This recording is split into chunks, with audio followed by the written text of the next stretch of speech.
1 João 2, versículo 16, que diz: porque tudo que há no mundo, a concupiscência da carne, a concupiscência dos olhos e a soberba da vida, não é do Pai, mas do mundo. Nós estaremos vendo aqui que, através dos textos que nós estaremos tratando aqui, que há uma distinção muito grande entre as coisas do reino e as coisas do mundo. Por várias vezes, o próprio Senhor Jesus, ele fala isso, que ele não era do mundo, embora ele está no mundo. Então a revista, ela traz esse texto, destacando que tudo que há no mundo, a concupiscência da carne, a concupiscência dos olhos e a soberba da vida, não é do Pai. Ou seja, essas coisas não são de interesse do reino, mas sim de interesse do mundo. A verdade aplicada que a lição nos propõe é que a família cristã não deve ser passiva diante das muitas mudanças, mas permanecer alicerçada na palavra de Deus, enfrentando a astúcia do inimigo. Se você teve a oportunidade de ler a revista durante a semana, ou se você está com a revista em mãos aí e está folheando, você vai ver que ela está didaticamente dividida em 3 partes aí. A parte que fala do mau uso dos meios de comunicação, como isto sendo um grande problema que ameaça a família contemporânea, a família no século 21. A lição também na parte 2, ela vem trazendo uma abordagem sobre leis e desafios do presente século. E no final ela vem tratando sobre recuperar valores perdidos.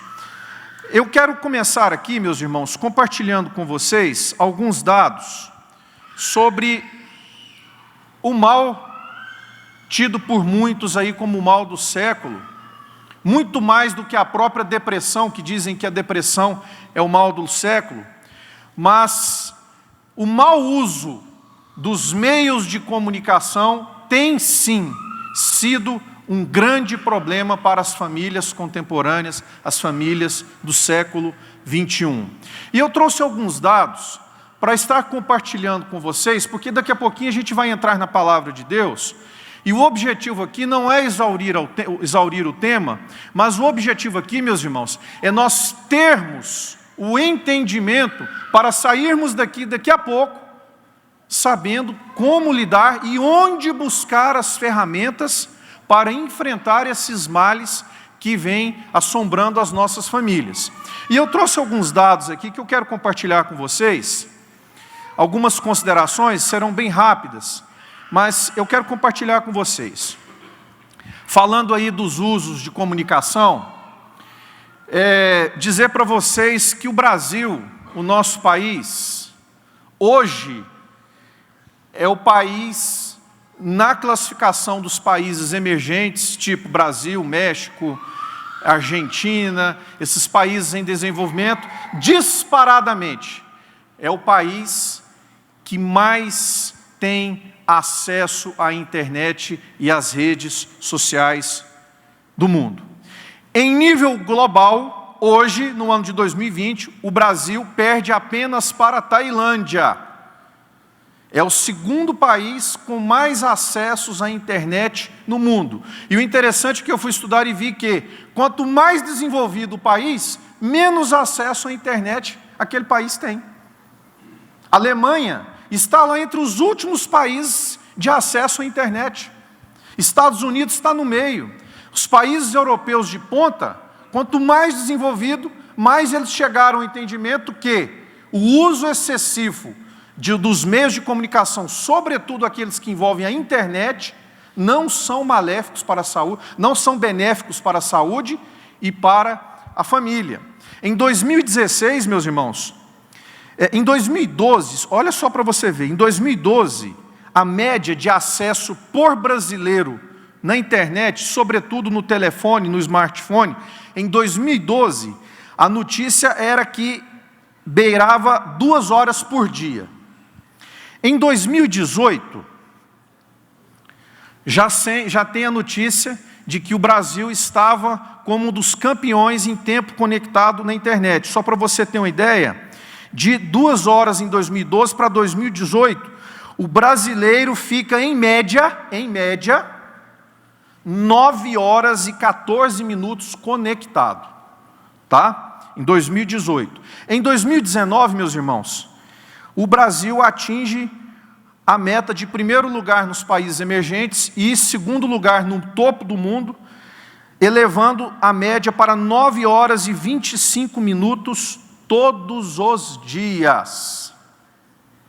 E eu vou falar para vocês aqui de algumas coisas. Então, olha aí, ó, de 4 horas, 9 horas, 2020 não tem estatística, mas do ano passado, 9 horas e 29 minutos. Será que isso atrapalha a família? Será que em algum momento no relacionamento familiar, esse excesso de uso, de conectar, de estar conectado, será que interfere na família? Jovens ficam grudados no celular 12 horas por dia, 9 horas é a média.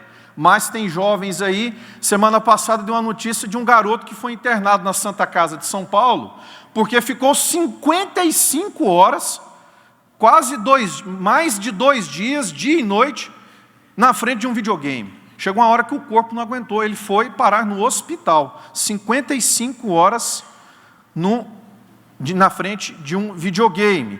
A televisão, meus irmãos, ainda é o campeão de audiência, porque nós vivemos em um país continental, onde nem todo lugar a internet ainda ela é acessível, e há aquele costume, mas aos poucos, a televisão, o aparelho de TV, ela tem perdido espaço para o tablet. Hoje, se a pessoa puder comprar uma TV ou um smartphone de última geração, ele tem a tendência de adquirir o telefone. Brasil tem menos casas com TV a cabo e mais gente vendo filme na internet. O pastor Carlos sugeriu no carnaval, na semana que vem, largar a televisão para assistir um filme. A tendência é essa, as coisas estão mudando ao longo dos anos e em um curto espaço de tempo. Apenas 2,8% das casas do Brasil não têm acesso à televisão.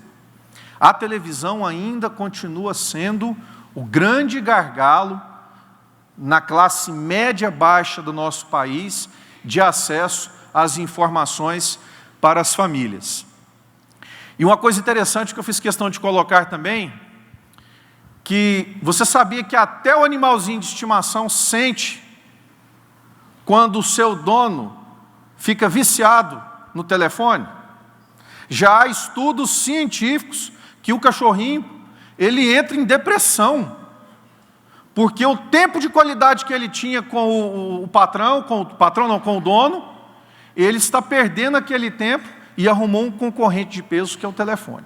Então, nos mínimos detalhes, de forma sutil, a família e tudo aquilo que envolve a família tem sentido consequências pelo excesso de uso dos meios de comunicação, sobretudo aí pela internet. Queridos, essa foto, às vezes vocês estão rindo, mas essa foto é algo muito comum. Muito comum. Está ali todo mundo sentado e todo mundo conectado. Às vezes estão conversando entre si. Às vezes o pai está conversando com a mulher, os filhos, os irmãos entre si. Mas isto é algo que, se eu mostrasse essa foto, talvez há 20 anos atrás, seria algo absolutamente estranho, incomum. Mas nos dias de hoje, infelizmente, esta foto aí, esta imagem, diz muito, e eu tenho certeza, isso não é estranho para ninguém aqui. Ou é? Alguém aqui olhou para essa imagem aqui e teve uma sensação, nunca tinha visto isso? Ou isso não me significa nada? Eu creio que não. E esta foto aqui, ó, essa imagem aqui, isso fala com alguém? Isso te lembra alguma coisa? Uma mãe tentando um relacionamento supostamente com a filha, e a filha dando um chega para lá na mãe, e falando, peraí que eu estou resolvendo algo mais importante. Ou seja, o relacionamento presencial ficando para um segundo plano, tendo em vista aí algo que está interferindo nas relações familiares. Bom, queridos, alguns novos conceitos que a gente precisa aprender, se é que alguém aqui já não escutou, já não ouviu, já não aprendeu. Coisas que até então não existiam num passado muito próximo e que agora são assuntos do nosso cotidiano. Você já ouviu falar da era da informação instantânea? Quem é mais das antigas aí, quando namorava, escrevia uma carta, mandava no correio, esperava 3 dias a carta chegar, aí tinha que ir para o orelhão falar, aí a pessoa respondia, levava, ou seja, né? Existia tempo para as coisas. Hoje, se eu estou aqui, se eu quiser falar com um irmão nosso lá em Moçambique, nesse instante, basta um apertar de um dedo em um telefone, que a mensagem chega de forma instantânea lá. Outra coisa, era analógica para a era digital. Está acabando tudo aquilo que era analógico e passando a ser digital. Queridos, vocês já ouviram falar na dependência digital? Quem nunca tinha ouvido falar em dependência digital? Levanta a mão. Todo mundo já ouviu falar? E a nomofobia? Alguém aqui sabe o que é nomofobia? Não sabem, eu vou falar para vocês o que é a nomofobia. Já ouviram falar em detox? Suco detox, com certeza todo mundo já ouviu falar. Mas o detox digital, já ouviram falar? Já está tendo tratamento para a pessoa se tratar, para desintoxicar o corpo e a mente de tanta rede social. É chamado de detox digital. Pessoas fisicamente presentes, mas emocionalmente distantes. Você pode estar do lado do seu irmão, do seu cônjuge, do seu filho, de alguém próximo, mas emocionalmente o uso excessivo das redes sociais, de internet, acaba causando um distanciamento. Geração X, geração Y. Então eu quero falar para vocês aqui, porque tem a ver com a nossa aula e a gente precisa sair daqui com os olhos abertos para isso, o que é a nomofobia e a dependência digital. Queridos, a nomofobia é aquela fobia, ou seja, a aversão ao aparelho telefônico. Mas preste atenção, não é aversão por ter o aparelho telefônico, é uma aversão por não ter um aparelho telefônico. Só da pessoa pensar que ela pode ficar sem o telefone dela por algum instante, aquilo causa uma fobia, um desespero, uma agonia tão grande, que já está classificado pela Organização Mundial da Saúde como uma doença, uma patologia, chamada nomofobia. E a dependência digital, da mesma forma, é aquela pessoa que se torna dependente, não só psicologicamente, mas aos poucos. O próprio físico também vai se tornando dependente do uso das redes sociais. Se a pessoa não estiver conectado, e se ela pensar que ela não está conectada, isso vai desencadeando problemas sérios. As nossas crianças, que será tema da próxima aula, há uma estatística que, no Brasil, aos 9 anos de idade, é a idade que a criança já tem independência para entrar no uso da internet. Ou seja, a média é, no Brasil, com 9 anos, a criança ela já tem a sua independência para entrar. E 60% das nossas crianças no Brasil, elas têm perfil em redes sociais. Então aí, vocês pensam quanto que é perigoso aí o uso desenfreado e essa libertinagem que existe ao longo aí, né, das redes sociais. Meus irmãos, preocupação excessiva com temas relacionados ao mundo digital, necessidade cada vez maior de contato com o meio digital para sentir-se satisfeito, demonstra agressividade e irritação quando há problemas na conexão da internet, a pessoa quase morre quando não consegue acessar um Wi-Fi, mesmo que queira, não consegue manter-se afastado, permanece conectado mais tempo que o programado, mente para os outros sobre o gasto online, sinais de irritabilidade, depressão, prejuízo nas atividades profissionais, sociais e familiares. Tudo isso é sintoma de que você está caminhando para ser um nomofóbico. Misericórdia, né? Tem cura? Tem cura, porque isso é um vício. E como todo vício, ele tem controle. E não é a única doença já ciberneticamente identificada, não. Querem ver novas doenças que estão aparecendo agora com tudo isso? Só escute aqui. Nomofobia, síndrome do toque fantasma. Sabe o que é o toque fantasma? Eu fui procurar saber. Você está sem o telefone e você, inconscientemente, você está achando que você está mexendo no telefone. Você automaticamente já está programado para algo que você não está fazendo. Náusea digital. Daqui a pouco vai ter estômago virtual. Transtorno de dependência da internet, depressão de Facebook, vício em jogos online, hipocondria digital, efeito gole e dentre outras coisas aqui. Então, meus irmãos, a intenção da revista, nessa parte inicial, é de demonstrar que a sociedade, ela vem modificando, e de uma forma muito rápida. Há uma geração aí, que nasceu do ano de 1990 para cá, essa geração é chamada de geração X e geração Y. É uma geração que ela nasce, cresce e vai morrer já dentro de um mundo totalmente cibernético, totalmente conectado.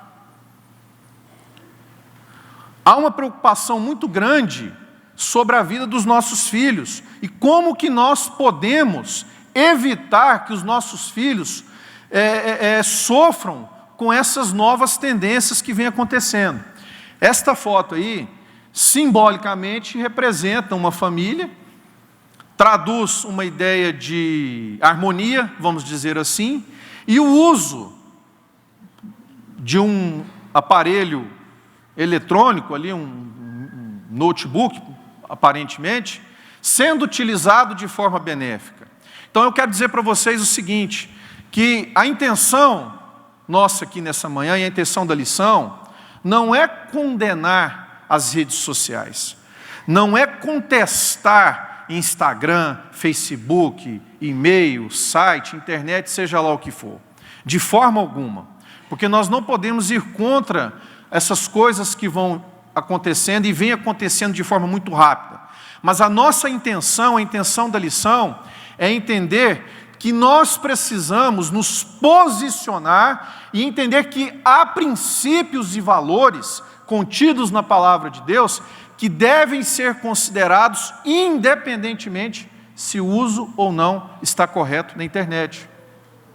A palavra de Deus nos diz que todas as coisas concorrem para o bem daqueles que amam a Deus. Está lá em Romanos 8, 28.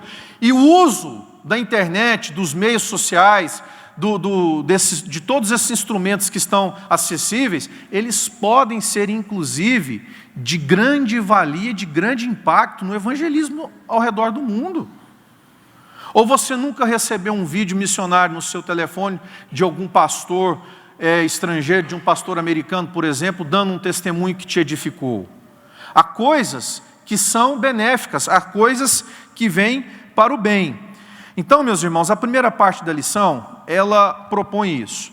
A segunda parte, que é a parte que cita de legislação, de novos desafios, conversando com a coordenação da escola dominical, nós optamos em não aprofundar em assuntos que são citados aí na revista, tipo, por exemplo, o aborto, a questão do julgo desigual, porque não é bem o foco que o tópico principal da lição está querendo. Então, a gente ia devagar muito aqui, e eu optei por trazer para a igreja aquilo que a palavra de Deus nos recomenda como orientação para não ficarmos reféns deste uso maléfico das redes sociais, principalmente dentro dos nossos lares. E se você puder abrir a sua Bíblia, eu gostaria que você abrisse lá em João, capítulo 17, E ontem eu fiquei maravilhado com a revelação que a palavra de Deus trouxe na minha mente, trouxe aos meus olhos, e eu quero compartilhar com vocês, porque eu creio que este é o segredo para nós blindarmos os nossos lares e as nossas famílias, diante de tanta coisa que está entrando e aparentemente nós não temos o controle sobre elas. Digo aparentemente. Queridos, em João 17, traz a passagem, instantes antes de Jesus ser preso para ser crucificado, e ele então reúne com seus discípulos, e se você observar lá em João 17, primeiramente Jesus ora por si mesmo. Depois, Jesus ora por seus discípulos. E depois Jesus ora para todos os crentes que ainda hão de vir após os discípulos. Mas eu quero ler com você aí o versículo 15, 16 e o 17. E eu queria que você prestasse atenção que este texto não é um texto comum na palavra de Deus. Kelson, você já imaginou? Para pensar. Essa foi a revelação que eu tive ontem. Jesus, o próprio Jesus, orando ao Pai, pedindo pelos discípulos. Você chega para mim e pede uma oração, eu oro em seu favor. Isso aqui não é uma oração comum, é o próprio Jesus orando pelos discípulos, é o próprio Jesus orando pelos crentes que ainda virão após os discípulos. Olha o que Jesus fala para Deus, olha como é a oração de Jesus para Deus, em relação aos discípulos. Não rogo, vou ler na versão que está ali na tela ali, não peço que os tire do mundo, mas que os protejas do maligno. Eles não são do mundo, como eu também não sou. Santifica-os na verdade, a tua palavra é a verdade.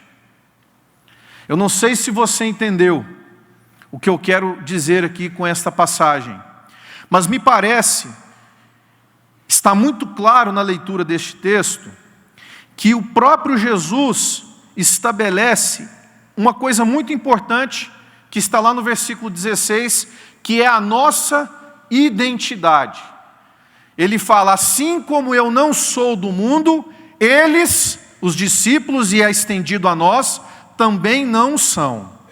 Então o que eu quero dizer para você nessa manhã, de forma muito importante, de forma muito especial?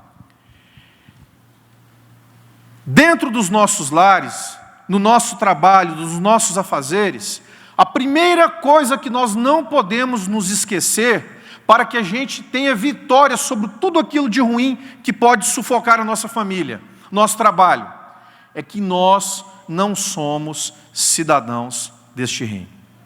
Esta é a primeira coisa. Porque se nós partimos desta premissa, meus irmãos, nós temos um entendimento que tudo aquilo, todo aquele fator externo que vier a nos alcançar ou querer nos atingir, isso já vai ter um total diferencial, porque você já vai olhar e falando, isso não faz parte de mim, porque eu tenho algo muito maior que eu estou aguardando para que um dia aconteça. Jesus ora ao Pai e fala, como eu não sou do mundo, os meus filhos também não são. E aí, meus irmãos, no versículo 15, Jesus fala o seguinte, eu não peço que seja criada uma bolha ou que os meus irmãos sejam retirados do mundo. Jesus não ora ao Pai por isso, Ele não faz isso. Não peço que o tires do mundo, ou seja, deixe eles no mundo. Porém, que o Senhor Deus, que o Senhor Pai, os proteja do mal, os proteja do maligno. Ou seja, o que nós precisamos fazer, meus irmãos, para buscar a proteção e evitar que as redes sociais entrem nos nossos lares de forma que contamine tudo lá dentro, é estarmos constantemente, além de nunca esquecer que somos cidadãos dos céus e que estamos aqui apenas de passagem como peregrinos, como diz a palavra de Deus, mas também estarmos sempre buscando a proteção de Deus, a proteção dos lares, porque assim Jesus pediu a Deus, que Deus não nos desamparasse e que nos protegesse do maligno. E eu pergunto para você, como que está o seu lar? Será que nós estamos sendo diligentes para estar buscando constantemente a proteção do mal? Será que nós estamos sendo diligentes a este ponto? E a palavra de Deus, queridos, é tão perfeita que no versículo 18 traz como que a gente deve fazer isso. Santifica-os na verdade. A tua palavra é a verdade. Então vamos fazer um trocadilho aí. Se a palavra é a verdade, e se a gente tem que ser santificado na verdade, ou seja, nós temos que buscar a santificação constantemente pela busca da palavra. Sabe o que significa isso? Isso aqui, ó, tem que ser o nosso dia a dia, tem que ser o nosso guia do dia a dia. Quanto mais nós distanciamos a Bíblia dos nossos lares, escute, eu vou repetir. Quanto mais nós distanciamos a Bíblia e os ensinamentos dos nossos lares, mais nós estamos vulneráveis a permitir que a nossa família sofra ataques de tudo isso que tem vindo pelo mundo afora. Vocês estão entendendo, meus irmãos, a importância e a profundidade de nós buscarmos, acima de tudo, dentro da nossa família, um relacionamento verdadeiro com Deus, porque é Jesus que está nos instruindo a isso. Busquem a proteção contra o mal, porque Deus está conosco, estará conosco nos protegendo. Deus vai estar protegendo o seu lar, se nós tivermos a busca da palavra, a santificação através da palavra de Deus. Graças a Deus por essa igreja, que prima pelos grupos familiares, que prima pela reunião de oração, que prima pela oração de Davi, porque quanto mais nós buscamos este relacionamento de igreja, fora da igreja, ou seja, quanto mais nós levamos a igreja para dentro dos nossos lares, mais os nossos lares se transformam em um lugar de santificação e mais os nossos lares são protegidos do mal. E em terceiro lugar, a revista, ela apresenta para nós uma parábola, para reverberar, para confirmar tudo isto, que é a parábola da dracma perdida. E se você quiser abrir aí rapidamente para me acompanhar, lá em Lucas capítulo 15, eu tenho uma consideração para fazer sobre esta parábola. Abra aí, volta aí sua Bíblia, umas folhinhas aí. E eu quero te mostrar qual que é o segredo. E como que você vai sair daqui sabendo se você vai precisar agir, se precisa ser feita alguma coisa na sua casa ou não, para melhorar, para fechar as arestas, para repreender o mal que porventura possa estar dentro da sua casa. Eu quero te falar o seguinte, se você for observar aí em Lucas capítulo 15, você vai ver que conta 3 parábolas aí, mas as 3 parábolas elas estão intimamente ligadas em relação à questão da perda. Você vai ver aí em Lucas 15 que a primeira parábola é a da ovelha perdida, aquela história que todos aqui conhecemos, que haviam 100 ovelhas e uma ovelha se perde. O pastor deixa as 99 e vai atrás da ovelha perdida. A última parábola é a parábola do filho perdido, é aquela parábola do filho pródigo, que aquele filho deliberadamente resolve abandonar a família, vai, se arrepende e volta. Mas eu quero falar para você que no meio dessas 2 parábolas, há a parábola da moeda perdida, ou também a parábola chamada da dracma perdida. E eu vou ler aqui, porque são só 3 versículos. Diz assim essa parábola: ou, qual é a mulher que, possuindo 10 dracmas, e, perdendo uma delas, não acende uma candeia, varre a casa e procura atentamente até encontrá-la. E, quando a encontra, reúne suas amigas e vizinhas e diz: alegrem-se comigo, pois encontrei minha moeda perdida. Eu lhes digo que, da mesma forma, há alegria na presença dos anjos de Deus por um pecador que se arrepende. Queridos, a dracma era a moeda grega, tá? Lucas escreveu para os gregos. Então há toda uma lógica em ser citado dracma no livro de Lucas. Só que Jesus, ele usa para contestar e confrontar os publicanos e fariseus que estavam ali questionando ele. Ele usa 3 parábolas com o mesmo objetivo: a perda. Primeiro, um animal que se perde. Segundo, um objeto que cai por deliberação ali, por descuido. E terceiro, um homem que decide sair e abandonar o seu lar. As 3 remetem à ideia de perda. Mas o interessante, e a revista de forma muito sábia, muito interessante, ela fala especificamente da parábola da dracma perdida, porque o texto diz que ela tinha 10 moedas e ela perde uma. Se você tem 1000 moedas e perde uma, talvez isso não tenha importância. Mas para uma pessoa que tudo que ela tem são 10 moedas, uma moeda representa muita coisa. Naquela época, na Palestina, as casas eram feitas de chão batido, não existia piso. Então diz a palavra de Deus que quando algo se perdia dentro da casa, a primeira providência que se fazia era colocar luz dentro da casa. Por isso que Jesus fala que ela acende uma candeia. Meus irmãos, a candeia representa a palavra de Deus. E acredite, depois de muitos anos que isso foi dito, isso faz todo sentido para nós nos dias de hoje. Porque quando algo na nossa família está se perdendo, quando algo dentro da nossa casa está perdido, a primeira providência que nós precisamos fazer é colocar a candeia dentro do nosso lar. Isso é palavra de Deus para você nessa manhã. Faça uma análise. Tem havido algo que está perdido dentro da sua casa, dentro do seu lar?